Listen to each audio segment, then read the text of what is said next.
Kasaysayan ng Pilipinas, Philippine History Trivia. Sino ang nagpangalan sa bansang Pilipinas? A. Miguel Pez de Legazpi. B. Royal Pez de Villalobos. C. King Philip II of Spain. D. Ferdinand Magellan.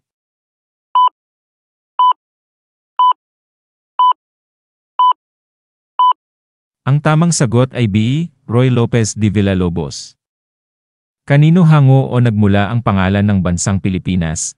A. Ferdinand Magellan. B. King Philip II ng Espanya. C. Lapu-Lapu. D. Miguel Lopez de Legazpi.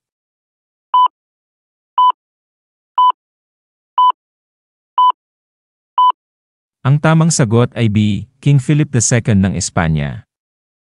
Ano ang itinuturing na pinakaunang anyo o sistema ng pagsulat sa Pilipinas? A.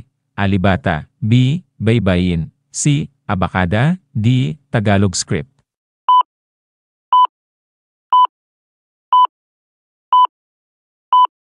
Ang tamang sagot ay B. Baybayin.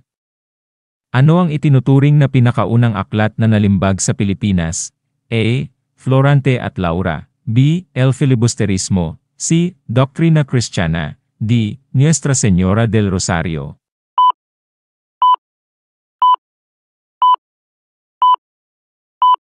Ang tamang sagot ay C. Doctrina Cristiana. Sino ang naglilok o gumawa ng monumento ni Rizal sa Maynila?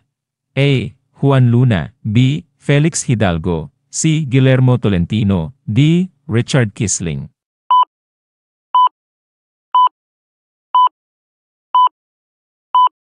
Ang tamang sagot ay D. Richard Kisling.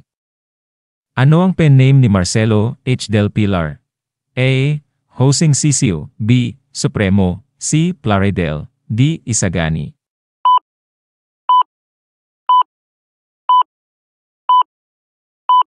Ang tamang sagot ay C. Plaridel. Ano ang dating pangalan ng Luneta Park, na kilala rin sa tawag na Rizal Park? A. Dapitan. B. Bagumbayan. C. Manila Park. D. Plaza de Manila.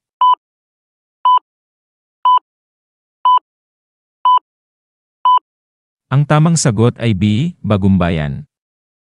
Sino ang itinuturing na unang Pilipinong diplomat? A. Carlos P. Romulo. B. Phil P. Agoncillo. C. Andres Bonifacio. D. Marcelo H. del Pilar.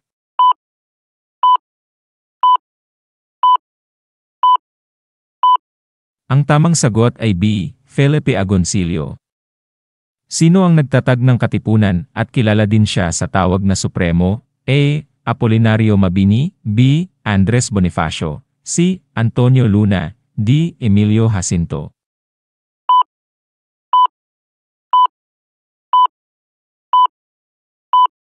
Ang tamang sagot ay B. Andres Bonifacio. Sinong general ang nagsabi ng katagang, I shall return? A. General Antonio Luna. B. General Miguel Malvar. C. General Douglas MacArthur. D. General Gregorio del Pilar.